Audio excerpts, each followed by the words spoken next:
ઘણી વખત તો દીકરાનો જન્મ થાય, જન્મ થતાં વેત એમના હૃદયમાં કાણું હોય કે હોજરીમાં કંઈક પ્રોબ્લેમ હોય તો 2 લાખથી માંડી અને કરોડ રૂપિયા સુધીના ઓપરેશન કરાવવા પડે. તો એ ઓપરેશન કરાવવા માટે પણ તૈયાર થાય. કેમ? તો કે અમારો દીકરો છે, આ અમારી દીકરી છે. કોઈ જ ઓળખાણ વિના માતા પિતા છે એમણે એક બાળક માટે કેટલું સમર્પણ કર્યું હોય. પણ એ જ બાળક જ્યારે મોટો થાય છે ત્યારે પૈસાની દોડમાં, પ્રસિદ્ધિની દોડમાં નવા આવેલા મેડમ ઉપર અંધવિશ્વાસ મૂકી અને એમના માતા પિતા છે એમનું હૃદય દુખાવે છે. જે માતા પિતાને રડાવે છે, જે માતા પિતાની સેવા નથી કરતા, એ જીવનમાં ક્યારેય સુખી નથી થતા. થોડા દિવસ પહેલાં એક સરસ પ્રસંગ વાંચવામાં આવેલો. મધ્યપ્રદેશના જબલપુરમાં એક પરિવાર રહેતો હતો. એ પરિવાર, એમાં પતિ પત્ની અને 4 વર્ષનો દીકરો. એકવાર એ પરિવાર ક્યાંક બહાર 4-વ્હીલમાં ફરવા માટે ગયેલો. પતિ પત્ની બેઠા છે, દીકરો ખોળામાં બેઠો છે અને આજે એમને બંનેને અતિ આનંદ છે. કારણ કે ઘણા સમય પછી રજાઓ મળેલી અને આજે 5 દિવસના પિકનિક ઉપર જઈ રહ્યો હતો પરિવાર.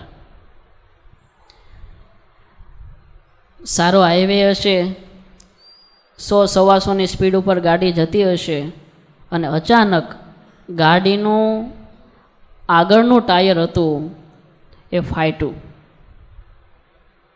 અચાનક 100-125 ઉપર ગાડી હતી ને ટાયર ફાટ્યું એટલે ગાડી ઉપરનો કંટ્રોલ હતો એ ભાઈએ ગુમાવી દીધો અને ગાડી છે એ 3 ગુલાટિયા મારી અને સામેની ટ્રેક ઉપર વહી ગઈ.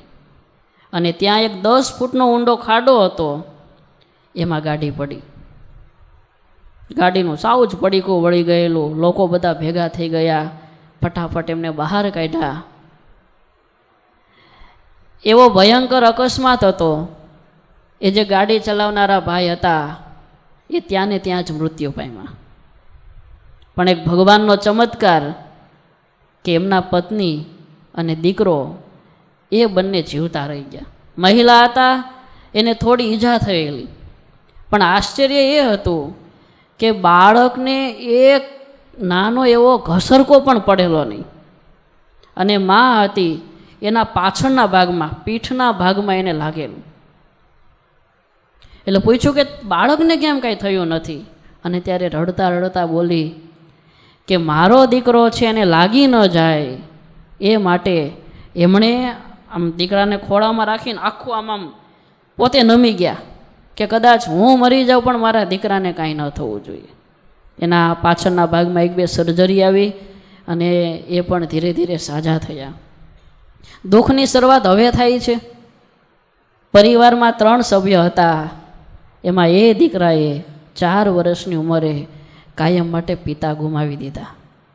બાળકને ખબર નથી કે પિતા કોને કહેવાય, પિતા શું છે. ક્યારેક પૂછે કે મમ્મી પપ્પા ક્યાં ગયા, મમ્મી પપ્પા ક્યાં ગયા?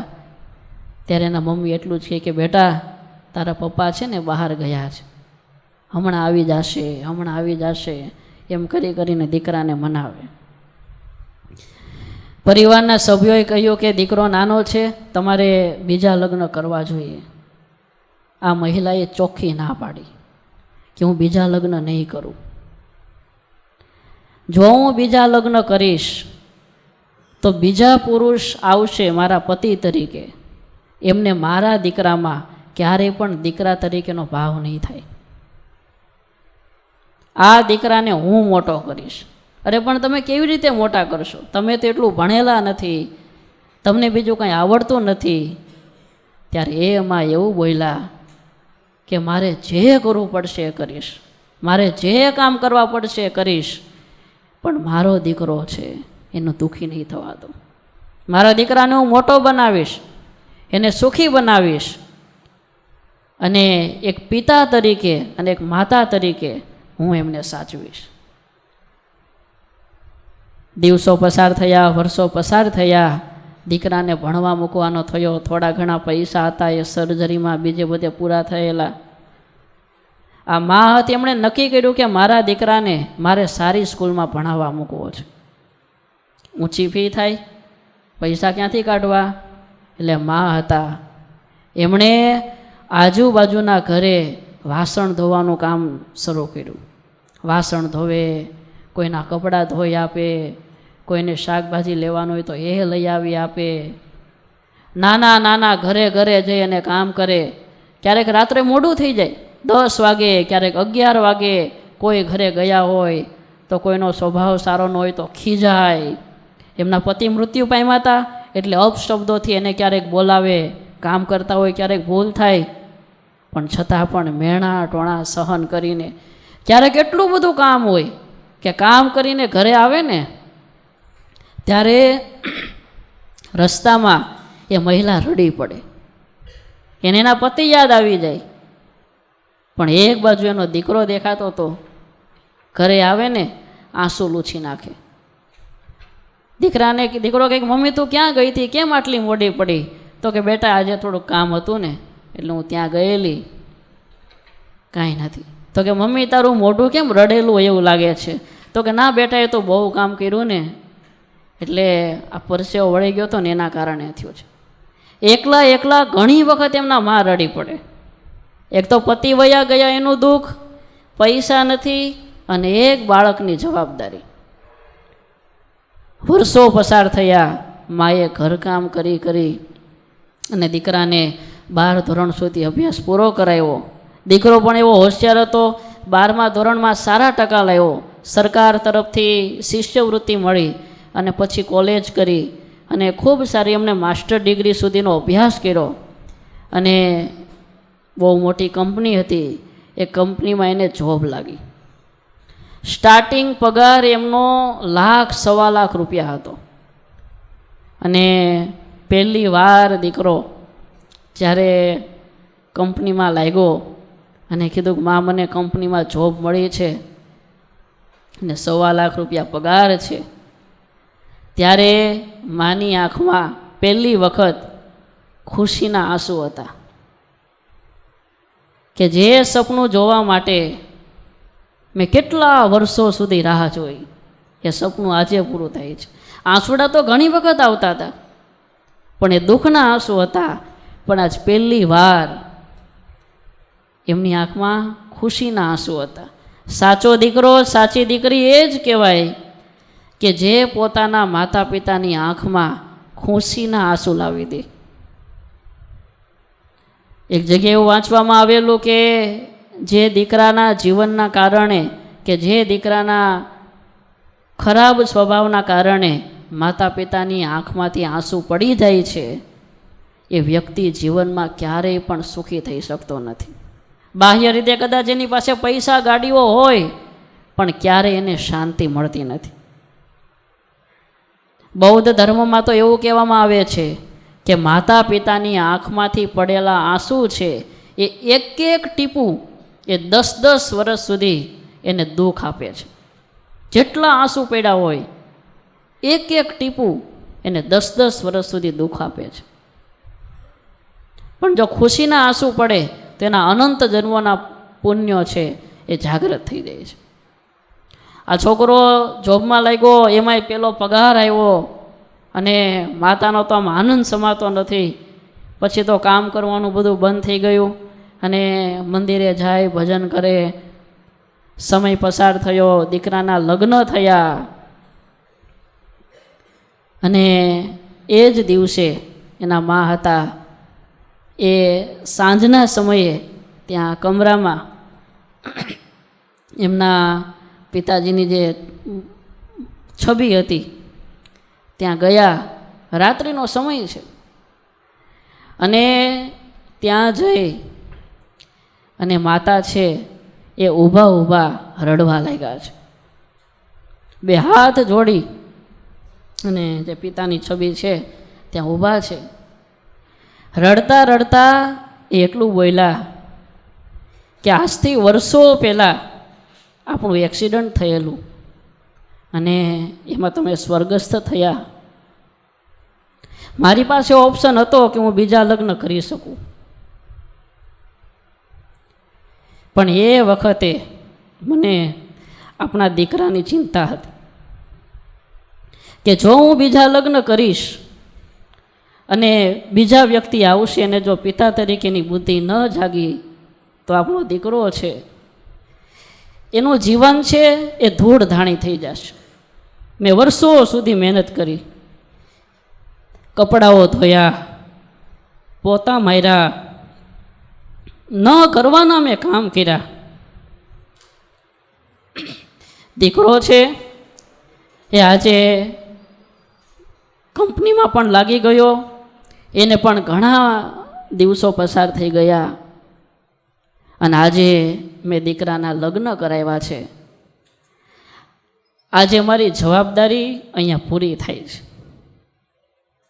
મેં એક પિતા તરીકેનો રોલ ભજાવ્યો છે, એક મા તરીકે એક આદર્શ રોલ ભજાવી અને મેં આજે આ જવાબદારી પૂરી કરી છે. એ રાત પૂરી થઈ, દિવસો ધીરે ધીરે ધીરે પસાર થવા લાગ્યા, પણ બહેનું એવું કે જેમ જેમ દિવસો પસાર થવા લાગ્યા એમ આ દીકરાએ જે મહિલા સાથે લગ્ન કરેલા એ મહિલા એટલા ભણેલા ગણેલા હતા અને એમના મા હતા એ તો એટલા ભણ્યા નહોતા. અને જે તો ભણેલા ગણેલા, ઇંગ્લિશ આવડતું હોય અને બધી રીતે ભણેલા હોય એટલે આ માજી છે એને આખો દિવસ ખીજાય કે ડોશી તને કાંઈ ખબર પડતી નથી ને તું તો સાવ નકામી ઘરમાં પડી રહે છો ને તારે ઘરની બહાર વહી જવાનું ને ન સંભળાય એવા શબ્દો કહે. આ મા છે કાંઈ જ બોલે નહીં, બધું સાંભળી લે, કારણ કે એને ખબર હતી કે આ નવી આવનારી વ્યક્તિ છે ને ખબર નથી કે ભૂતકાળમાં મેં કેટલા દુઃખ વેઠી અને આ છોકરાને ભણાવી ગણાવી અને મેં આ કંપનીમાં જોબમાં લગાડ્યો છે. જે બોલે બધું સાંભળી લે. એમાં એકવાર એ મહિલા હતા, એમનો કાંઈક બર્થડે હતો અને પાર્ટીમાં બધા એમના લેડીઝ ફ્રેન્ડ આવ્યા હશે અને એ વખતે આ દાદીમાં બહાર નીકળ્યા અને એવું કંઈ માથું વળેલું નહીં હોય એટલે વાળ થોડા વિખરાયેલા હતા. એટલે એમના કોઈ મિત્ર હતા, એને પૂછ્યું કે આ કોણ છે, વૃદ્ધ ઉંમરના સ્ત્રી દેખાય છે. એટલે મહિલા એવું બોલી કે આ તો અમારા ઘરની ડાકણ છે, આ તો અમારા ઘરની ડાકણ છે, કામવાળી મહિલા છે, એને એક રૂમ આપી દીધો છે, એમાં રહીને બધું કરે છે. આ એક વાક્ય જાણે કોઈ આમ હૃદય ઉપર આમ હથોડો માર્યો હોય ને એટલું આમ માને આમ ધ્રુજાવી ગયું એમ કે આ ઘરની માલિક હું છું, આ દીકરાને મેં મોટો કર્યો છે અને મારે આ ડાકણ શબ્દ સાંભળવો પડે છે. સાંજેનો દીકરો આવ્યો, એને વાત કરી કે બેટા છેલ્લા 3-4 મહિનાથી આ ચાલે છે, મેં તને ક્યારેય કીધું નથી પણ તું મને આનો કોઈ રસ્તો કરી દે. દીકરો હતો એ પણ રડવા લાગ્યો. એમણે કીધું કે માં મને પણ ખબર છે, જ્યારે મેં સાંજે ભેગા થઈએ ને ત્યારે મને પણ એ વારંવાર તમારી વિશે ફરિયાદ કરે છે, કમ્પ્લેન કરે છે કે આને કાઢી નાખો, આને ઘરમાં નથી રાખવી. પણ મને ખબર છે કે મારા માટે તે કેટલું કર્યું છે. હું ક્યારેય પણ માં તને છોડી નહીં શકું, કારણ કે તું મારા માટે હોમાઈ ગઈ છું.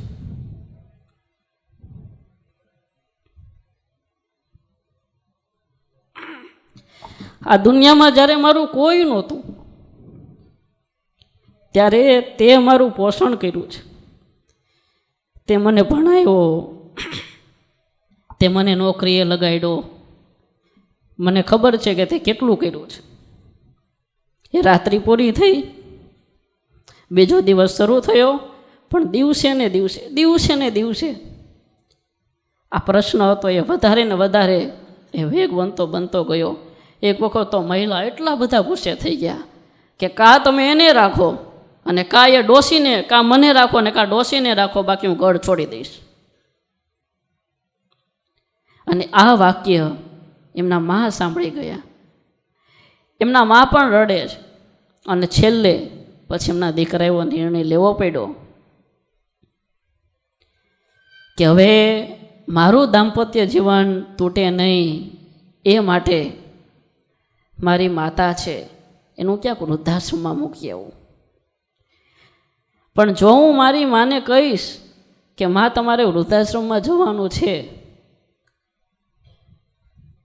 તો એની કેવી હાલત થશે. જે ઘર એણે બનાવ્યું છે, જે દીકરાને ભણાવી એને મોટો કર્યો છે, એ જ દીકરો એક માને વૃદ્ધાશ્રમમાં મૂકવા માટે જાય, આ કેવું લાગે. પણ વાતાવરણ એવું થઈ ગયેલું. એમના માને કીધું કે માં તમે ઘણા દિવસોથી ઘરમાં ને ઘરમાં છો ને, ચાલો આપણે બહાર જવું છે. અને ત્યાં જબલપુર એસટી બસ સ્ટેન્ડ છે, ત્યાં લાવ્યા. અગાઉથી બધું એણે નક્કી કરી રાખેલું કે આવી રીતના બીજા મિત્રને કહી અને સારામાં સારો જબલપુરનો વૃદ્ધાશ્રમ કહેવાય, એમાં મારી માને હું મોકલી દઈશ.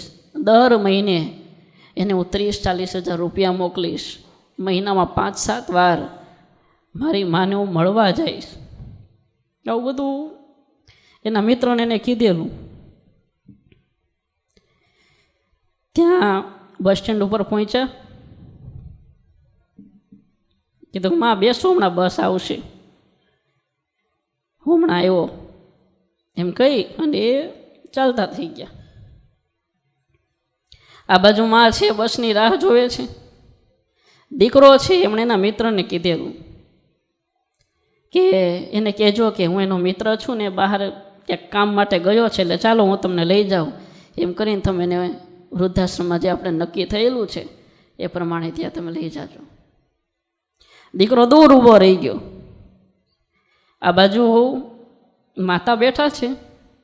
5 મિનિટ 10 મિનિટ ઘણો બધો સમય પસાર થઈ ગયો. એટલે એના માતાને થયું કે બસ આવી નહીં, છોકરો ગયો ક્યાં. એટલે આમ જ્યાં ઊભા થવા જાય ત્યાં એના મિત્ર પાછળ જ ઊભા હતા. એમણે કીધું કે માજી ક્યાં જવું છે? કે મારો દીકરો હતો ને મને કીધું કે હમણાં બસ આવે છે ને કહીને ક્યાં ગયો છે. ક્યાં ગયો છે?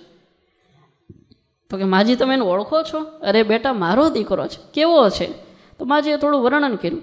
સારું માજી હમણાં હું આવ્યો એમ કહીને 5-7 મિનિટ આટો મારીને પાછો આવ્યો કે માજી એ તો દેખાતો નથી પણ હું એને ઓળખું છું. તમે જે વર્ણન કર્યું ને એને ક્યાં જવાનું છે મને ખ્યાલ છે, ચાલો હું તમને લઈ જાઉં. કદાચ તમારે એ મંદિરે જ જવાનું હશે. તો કે એમ નહીં, મારો દીકરો ક્યાં છે? એટલે કે માજી હમણાં આટલામાં જશે, ચાલો આપણે ચાલતા થઈએ. તો કે એમ નહીં, મને હું તમને ઓળખતી નથી, તમે કોણ છો? બેની વચ્ચે વાર્તાલાપ ચાલે છે. દીકરો દૂર ઊભો છે અને છેલ્લે મિત્ર પાસેથી પરાણે જવાબ માંગ્યો.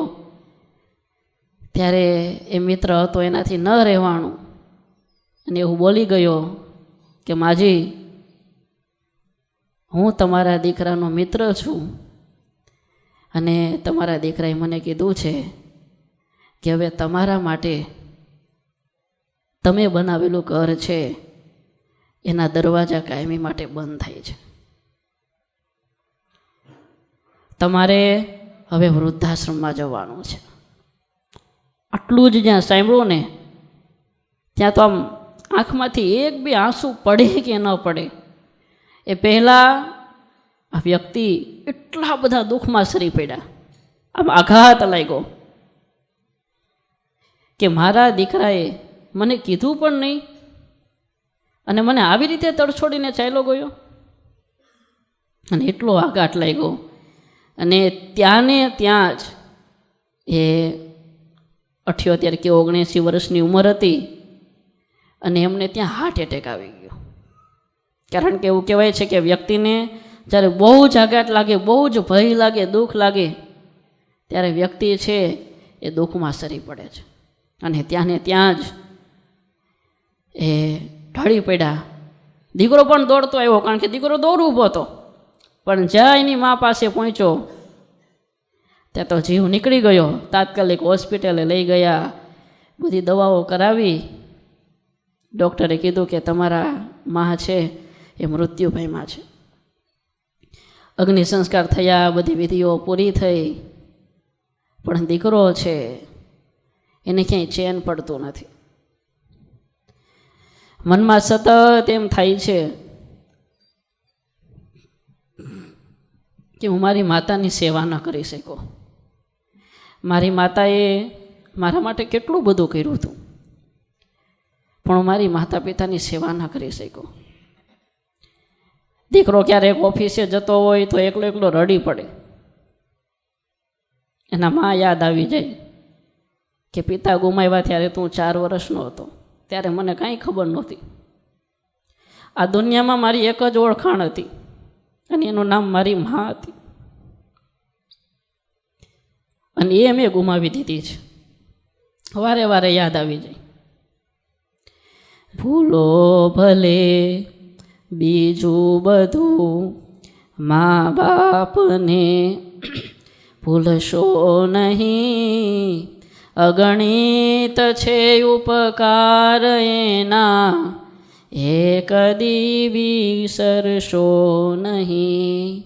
દેવો પૂજા પૃથ્વી તણા, ત્યારે દીઠું તવ મુખડું.